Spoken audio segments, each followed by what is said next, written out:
Upang mas makapaghatid ng serbisyo publiko sa ating mga mamamayan, nakiisa ang mga kapulisan ng Davao Occidental sa isinagawang blood donation program sa Davao Occidental General Hospital, Barangay Lacaron, Malita, Davao Occidental.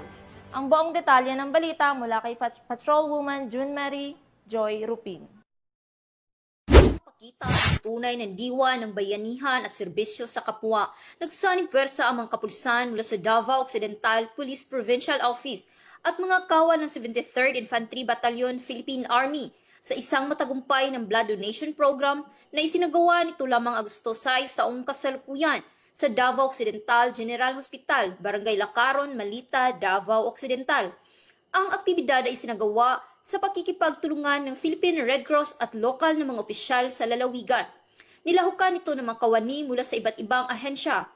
Nakalikom ang programa ng maraming blood units na agad na itinalaga para sa mga pasyenteng nangangailangan, partikular na ang nasa emergency care, operasyon o may malubhang karamdaman.